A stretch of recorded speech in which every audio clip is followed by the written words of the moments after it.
আসিফ নজরুল সাহেবের সমস্যা হচ্ছে ঢাকা বিশ্ববিদ্যালয়ের বাইরে আর উনি কোনো বিশ্ববিদ্যালয় দেখেন না। ঢাকা বিশ্ববিদ্যালয় একমাত্র জায়গা, ওখানেই জ্ঞান, ওখানেই আন্দোলন, ওইখানেই সব পণ্ডিত। আমার ভয় ধরে গেছে।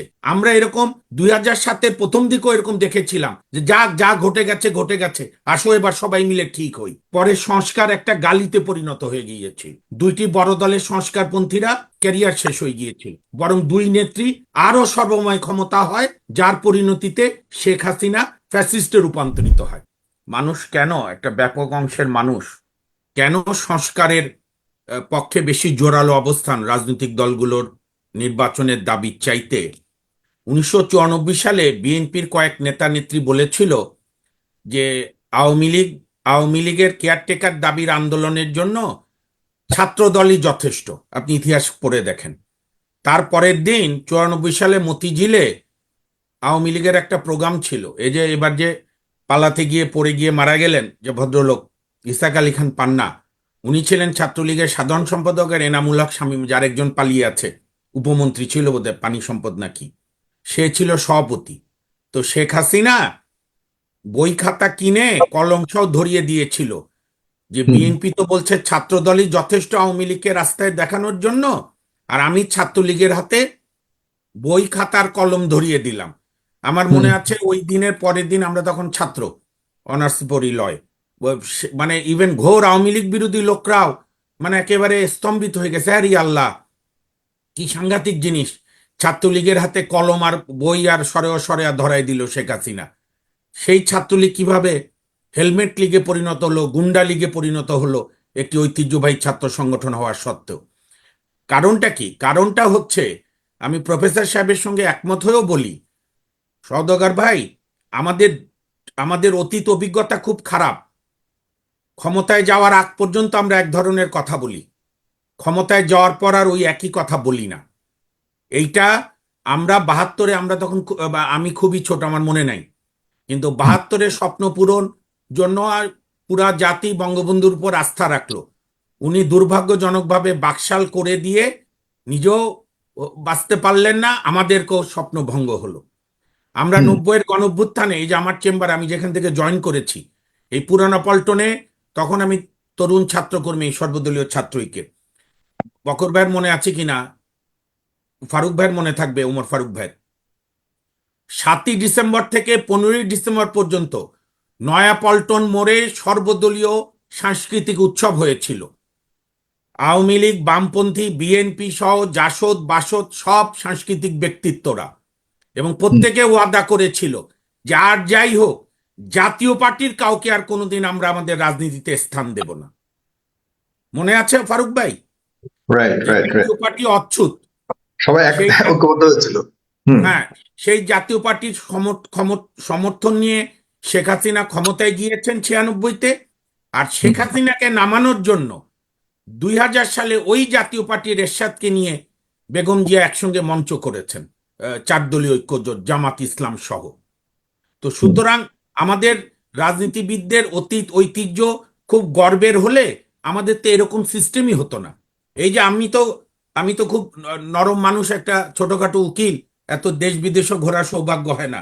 এই যে আমাদের ব্যারিস্টার সাহেবরা যে ঘোরেন, আপনি বলেন তো 53 বছরে, অধ্যাপক সাহেবও বলেন, একটা সিস্টেম আমরা দাঁড় করাতে পারলাম যে 5টা বছর পর ভদ্রভাবে আমি ক্ষমতা ছাড়বো, একটা নির্বাচন হবে, নির্বাচনে যাকে ভোট দেবে তাকে আমরা মেনে নেব।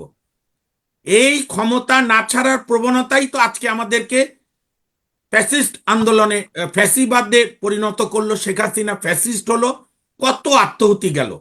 আমি সাগর ভাই আহ, আপনাকে একটা আমাদের কিশোর এক ছেলের আমি একটা বক্তব্য পাঠিয়েছি আপনার ভিডিও, আপনার হোয়াটসঅ্যাপে। ছেলেটার হুম। নাম হচ্ছে কিশোর আতিকুল গাজী। তার একটা হাত সে হারিয়েছে এই আন্দোলনে। সে বলছে, এটা আমার মনে হয় অনেক বেশি মানে আর আজকের জন্য আপনার উপযোগী। মোবাইল থেকে দেখাতে পারেন ওটা, জিডিপি। আমি হ্যাঁ, আপনাকে পাঠিয়েছি, আপনি কি একটু দেখাই দেবেন? আমি এগুলো টেকনোলজিক্যাল কম বুঝি। হ্যাঁ, লেখা আছে এটা, হ্যাঁ, পড়ে- দেখি, দেখান, এভাবে দেখান কি এটা। হ্যাঁ, লেখা আছে, আমি পড়ে নিই তারপরে।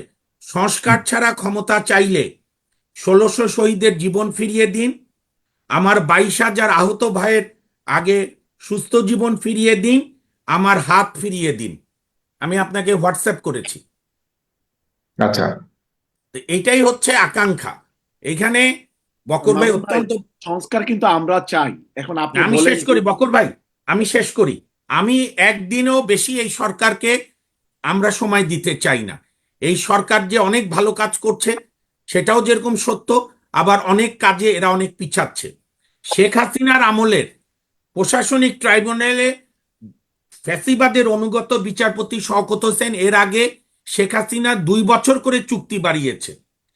এই 5ই আগস্টের আগে 1 আগস্ট আপিল ট্রাইব্যুনালে ওই বিচারপতি শওকত হোসেন, ফারুক ভাইয়ের মনে থাকবে, বিডিআর মামলায় শেখ হাসিনার নির্দেশে ফরমাইশি রায় দিয়েছিল। সেই শওকত হোসেনকে সরাচ্ছে না। আমি তো চাই বিএনপি, জামাত, গণতন্ত্র মঞ্চ, আপনার ইসলামী আন্দোলন, আপনার হেফাজত, অন্যান্য বাম দল, ডান দল, সবাই মিলে এই সরকারকে আরো চাপ দিই যে আপনাদের কাজের গতি স্লথ কেন। এখানে আমরা সবাই বলেন, বকর ভাইও বলেন, আমরা যেভাবে প্রধান বিচারপতি নিয়োগ দেখেছিলাম, যেভাবে অ্যাটর্নি জেনারেল নিয়োগ দেখেছিলাম, আমাদের বাংলাদেশে কি আলোকিত লোক এত কম?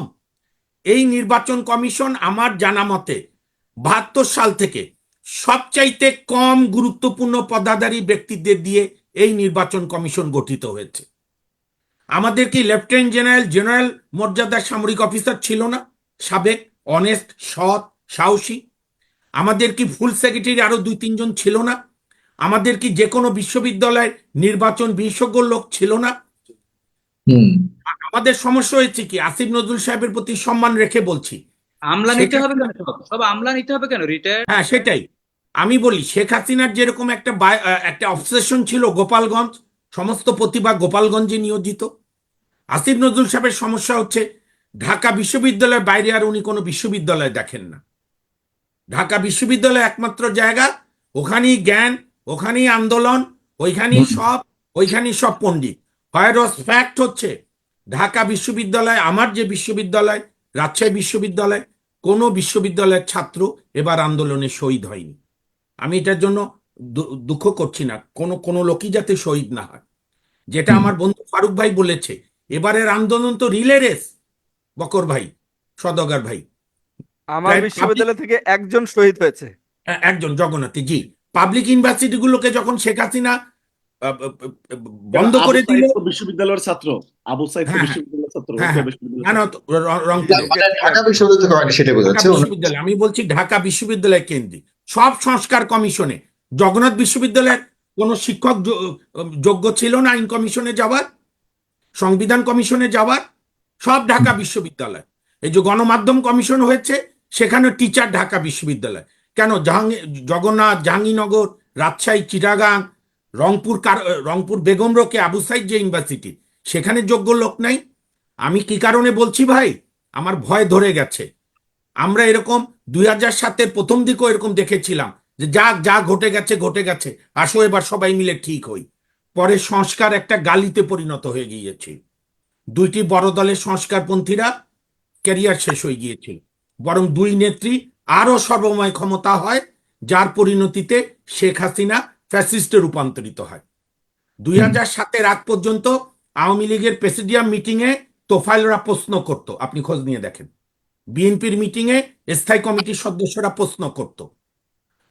গতবার আর্মিরা হাফ ডান করে গিয়ে 2টি দলের প্রধান 2 নেত্রীকে এত ক্ষমতা দিয়ে গেছে যে ওই 2 দলে আর কোনো গণতন্ত্র নেই। এখন আনবার চেষ্টা করছে, আলহামদুলিল্লাহ যদি আনতে পারে।